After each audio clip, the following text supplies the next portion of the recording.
The fake German heiress. This is a story. Now, when I first started understanding this and reading about it and studying it, the first thing I said to myself, and I wrote on my notes, I had a little bit of notes I wrote on it. The first thing I said, movie, ?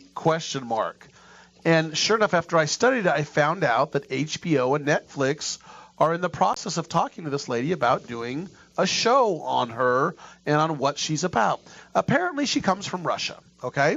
And her name is Anna Sorokin, Sorokin, okay? And she comes from Russia. She went from Russia to Germany. Her family moved over to Germany.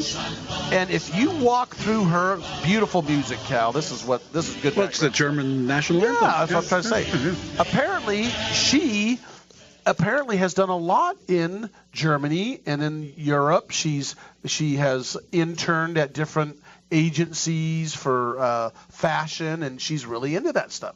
She comes to the United States. And as she comes to the United States, she decides, you know what? I need a little more money, but I don't have it. And I'm going to live the American dream, and I need funds. Duh. Immediately. Yes. So apparently what she does, and this is the best part about it, and I don't know, those of you out there that have banks that won't even give you a loan for $100 and you've got great credit, this lady gets a $100,000 loan basically off a handshake. Can you imagine the interview? Wait, Todd's looking at me. I'm not even going there, Fred. You're trying to bait me into something, and I'm not going to go there. But yes, and I have a handshake or some things like that for you. If I could get the $100,000 loan, I would pay it back with interest. Sure, I would. Yeah, you can count on me. Is that German or is that Russian? I don't know. It's something. It's a dialect. That's all you need to know. It's a dialect. But this is what's interesting. So she just got sentenced to 12 years in prison. But I want to talk about what she did. There's some interesting things, Todd, that she's doing. The first issue is what's happening is. I wish Denise was here to keep him in check. I have said nothing. I know. We're going on the handshake. Very your good. Expressions. Okay. Her issues are when she shows up to court, there are cameras. And she has to make sure she is dressed appropriately. In fact, they had a specialist come in to make sure. What do you call those people that? A fashion consultant. Stylist. Fashion stylist. I have a reputation to protect, and I need to look good. Make sure there's not the news cameras on my right side. That is the better side for me. So the lawyers actually dressed her. Yes, the defense attorneys. Right. Yeah. Now, what they argue, because they can argue this, and you're like, how the heck would the judge allow that?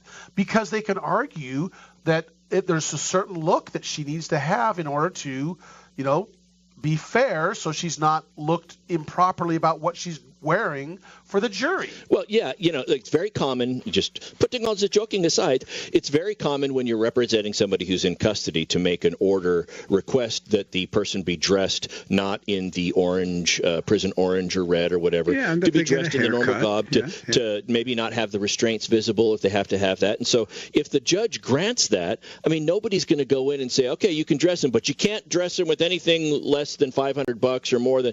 Look, they just give an order to have him dressed, and it's up to the defendant to dress him however they want. Now, here's the interesting thing. Did you see one of the dresses she wore? Very, very low cut with a choker collar on it, and it just was absolutely, I'm going to say, stunning. It was like she was dressed to go downtown New York. Ironically, the same dress she wore to get the bank loan. Maybe. This dress is paid off for me. I may be able to get the judge to knock my sentence down to community service. Yeah. But it's interesting. I'm trying to get through this thing intelligently. Would you like to give me deferred entry of judgment? Maybe you could review my legal briefs. What do we have here? I'm sorry. Fred, will you please continue with the analysis of this case? What was he wearing? Please. They said he had people complaining we laugh too much on this show. And that's right, we do, but we don't really care. I don't really care. Okay, listen, would you be quiet? We are happy German people. Show up. Well, I will shush. And now, quick takes. Quick takes, okay. All right, my quick take. We didn't get through this. Oh, my gosh. The radio was turned off. Quick take. Don't you dare, people out there, make a hair growth cream and call it Fred P. I'm coming after you. Okay, my quick take.